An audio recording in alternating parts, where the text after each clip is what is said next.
मंदोखेल साहब, अज़मा बुखारी कह रही हैं कि ये जो नहरें बन रही हैं ये सदर मुमलिकत आसिफ अली जरदारी के दस्तखत के बाद बन रही हैं, और दूसरी तरफ बिलावल कह रहे हैं कि ये नहरें बनी तो हम आवाम के साथ खड़े होंगे, वज़ीर आज़म के साथ नहीं खड़े होंगे। किसकी बात माने? साहब, आप अगर उज़मा बीबी की पुरानी वीडियो जो पीपल्स पार्टी में थी, वो मरियम बीबी के बारे में क्या कहती थी, वो भी ज़रा साथ सुनवा देते तो आपको इनकी तर्जमानी की या बरसाती मेंढकों का आपको पता चल जाता। अब आप मुझे बताओ, कल इनकी मरकजी रहनुमा मेरे साथ बैठे हुए थे किसी चैनल पे, वो ये कहते हैं कि वो तो पंजाब की तर्जुमान है। तो मैंने कहा पंजाब में मोदी की हुकूमत है जो पंजाब की तर्जुमान है। यानी आप ये समझ ले कि उज़मा बीबी के इतनी यानी उसको इख्तियारात मिल गया है कि वो डायरेक्ट मेरे चेयरमैन पे और मेरे सदर पे एतराज कर रही है। और मुझे जहां तक पड़ रहा है पता चला है कि खुद भी वकील है। तो मैं इस नादान वकील से पूछना चाहता हूं कि आइन का वो आर्टिकल भी कोट कर लेते हैं कि सदर पाकिस्तान के पास कौन सा इख्तियार है जो नहरों की जो ना वो परमिशन देता है। क्या आइन में ये नहीं लिखा हुआ है कि हर 3 महीने बाद मुश्तरका मुफादात कौंसिल की इजलास बुलाना था, जो 3 साल से आपने नहीं बुलाया? क्या आइन में ये नहीं लिखा हुआ है, या पिछले निगरान हुकूमत ने जब इस मंसूबे का जो शुरुआत की है उन्होंने CCI की परमिशन से मशरूत कर दी है? क्या अगर इरसा की मैं बात करूं कि इरसा में जो 25 जनवरी 2025 का लेटर इशू किया है, आज उस सिंध हाई कोर्ट ने उसको मुस्तरद किए और उसके ऊपर स्टे ऑर्डर दे दिए। ये गैर कानूनी लेटर है और ये अदारा ही गैर कानूनी है जहां सिंध की नुमाइंदगी नहीं है। तो बहुत सारी बातें हैं। आप अगर ऐवान सदर के एक प्रेस रिलीज की आप तोड़ मड़ोड़ करके आप उसको हवाला दे रहे, आप लाइए ना जॉइंट सेशन में, आप लाइए कौमी असम्बली में पेश कर दें, आप बुलाइए मुश्तरका मुफादात कौंसिल के। तो ये सारी चीजों का मतलब क्या है? ये सारी चीजों का मतलब ये है कि किसी तरीके से पीपल्स पार्टी को आवाम के सामने इसको बदनाम करना।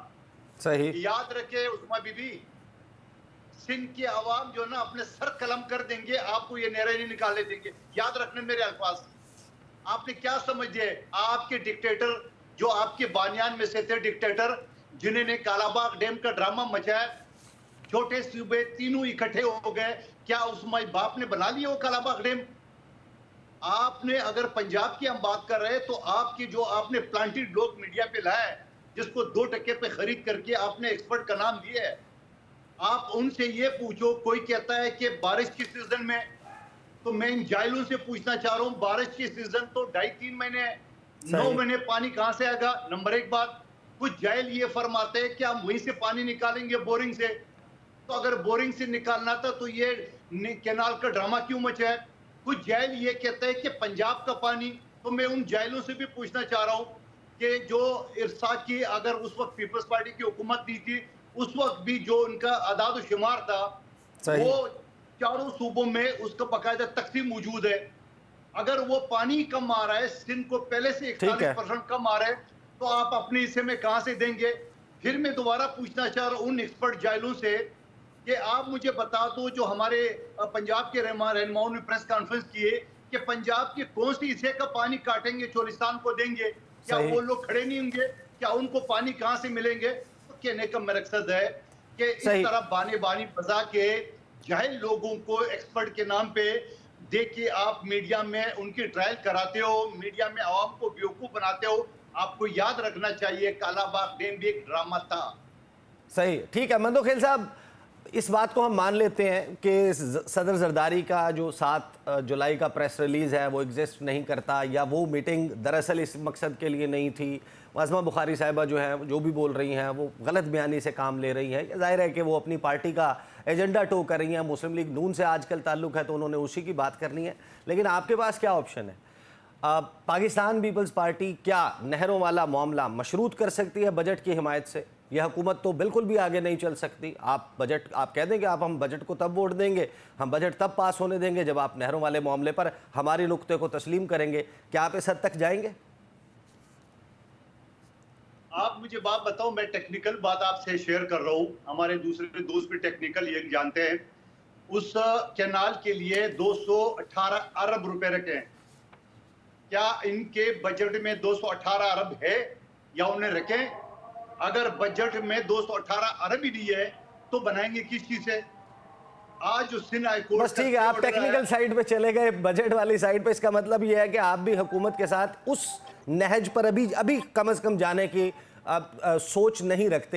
مندوخیل صاحب، اگر آپ نے کوئکلی رسپونڈ کرنا ہے، مغل صاحب کہہ رہے ہیں کہ آپ لوگ جو ہیں، آپ لوگوں کے بس میں صرف احتجاج کرنا یا بیان دینا ہے، آپ لوگ سیریس نہیں ہیں یہ نہریں رکوانے کے معاملے پر؟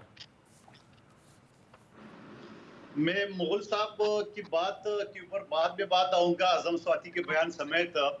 پہلے تو مغل صاحب مجھے یہ بتا دے کہ آصف علی زرداری صاحب کے پاس اختیار نہیں تھا تو پرمیشن کیوں دی ہے؟ وہ خدا کے بندے، ایک شخص جو وزیر اعلیٰ سندھ نے کہا کہ اس پریس ریلیز کو توڑ مڑوڑ کر کے بیان کیا ہے، اگلے دن زرداری صاحب بقلم خود جوائنٹ سیشن سے خطاب کرتے ہوئے مسترد کرتے ہیں، اللہ کے بندے آپ اس پریس ریلیز کے اوپر آپ ریلائی کر رہے ہو؟ جو بندہ خود کھڑا ہے اسمبلی کے فلور پہ، جو شاید تاریخ میں پہلا واقعہ ہے کہ صدر پاکستان کسی ایشو کو جو نا وہ اسمبلی کے فلور پہ بیان کر رہے ہیں، مسترد کر رہے ہیں۔ بلاول بھٹو صاحب پورا عوام کے جلسے سے خطاب کرتے ہوئے یہ بات کر رہے ہیں، آپ ان کی بات بھی یقین نہیں، خود آپ مان رہے ہو کہ ہمارا بھی یہ کہنا ہے کہ سی سی آئی کی پرمیشن کے بغیر نہیں ہو۔ جب ایک شخص کے پاس پرمیشن کے اختیار ہی نہیں ہو، ہاں یہ میں مانتا ہوں، ہو سکتا ہے کہ وہاں ڈسکس ہو گیا ہوگا کہ گرین انیشیٹو پاکستان بنے گا، بالکل میں اور آپ بھی کہتے ہیں پورا پاکستان سرسبز ہونا چاہیے، مگر سندھ کا سر قلم کر کے چولستان کو سرسبز پتہ نہ جانے آپ بنا لو یا نہ بنا لو، یہ فارمولہ تو کسی صورت میں نہیں مانا جائے گا۔ یہ تو خوش فہمی دور ہونا چاہیے۔ علی گور بلوچ صاحب کی پارٹی کو کان میں کس نے بولا ہے کہ آپ کو کچھ نہیں کہا جائے گا، حکومت کرو؟ یہ تو نہیں ہے۔ احسان نقوی صاحب کی جو خواہش ہے ہم کل ہی الگ ہو جائے، ہم جمہوری لوگ ہیں، میری خواہش نہیں ہے سر، میری خواہش نہیں ہے، میں تو راستہ دکھا رہا ہوں آپ کو کہ اگر آپ یہ نہریں رکوانا چاہتے ہیں، اگر آپ کو سندھ کی اتنی فکر ہے، شارٹ کٹ کے چکر میں ہو کسی طریقے سے بریکنگ نیوز چلے نیوز ون کے، آپ کا کوئی اور مقصد نہیں ہے، اتنی نہیں، میں آپ کو سر مقصد ہے آپ مندوخیل صاحب لوگوں کی طرح آپ کا افراتفری مقصد ہے کہ کسی طرح سے حکومت ٹوٹے، وفاقی حکومت ختم، قومی اسمبلی ختم۔ مندوخیل صاحب میں یہ دیکھیں، اگر آپ نے نہر رکوانی ہے، آپ نے موجودہ حکومت سے کوئی ڈیسیجن چینج کرانا ہے، یہ بجٹ آ رہا ہے، آپ ان کو کہیں کہ بھائی بجٹ کو ووٹ ہم اس صورت میں دیں گے اگر آپ اس معاملے کے اوپر کاؤنسل آف کامن انٹرسٹ کا اجلاس بلوا کر فیصلہ کر لیں۔ اگر یہ نہیں بلواتے آپ کا یہاں بجٹ کو ووٹ نہیں دیں گے، آپ کو معلوم ہے کہ بجٹ پاس نہیں ہوگا، حکومت یہ آپ کی بھائی آپ کاؤنسل آف کامن انٹرسٹ میں اس معاملے کو رکھیں گے نہیں؟ پاکستان کی اتنی میجورٹی عوام اس سے متاثر ہوں گے آپ کے صوبے کے، ہم تو آپ کی بات کر رہے ہیں۔ میرا سوال لے لیں، مجھے کمپلیٹ کر دیں مغل صاحب، مجھے کمپلیٹ کر دیں۔ ہم صرف سندھ کی بات نہیں کر رہے جی، ہم بلوچستان کی بھی بات کر رہے ہیں، ہم پختونخوا کی بھی بات کر رہے ہیں، ہم خود سینٹرل پنجاب کی بھی بات کریں گے، جنوبی پنجاب کی بات کریں گے۔ ہم تو یہ مطالبہ کر رہے ہیں علی گور بلوچ صاحب کے پارٹی سے، یہ چولستان کے 12 لاکھ ایکڑ آپ نے کن لوگوں پہ بانٹا؟ ہو سکتا ہے میں اور احسان نقوی بھی 2-4 ایکڑ لے لیتے، کون سا میرٹ تھا، مجھے رہنے دے سر، آپ لے لیتے کوئی روٹ تھا۔ نمبر ایک بات۔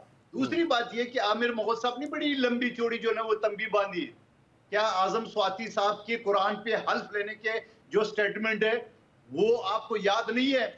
کیا عمران خان صاحب آج بھی یہ بات ہے دسمبر 2022 کی، آج اپریل 2025 ہے، تو آپ اس شخص سے تو پوچھیں وہ جیل میں کتنے بیتاب ہے، خدا کا واسطہ مجھے باہر نکالو، باہر آ کے آپ لوگ بھاشن دے رہے ہو، اس پہ میں آتا ہوں علی گور بلوچ صاحب، سیاست کر رہے ہو، باہر آ کے آپ رہائی کی بات کر رہے ہو، باہر آ کے آپ فارم 45 کی بات کر رہے ہو۔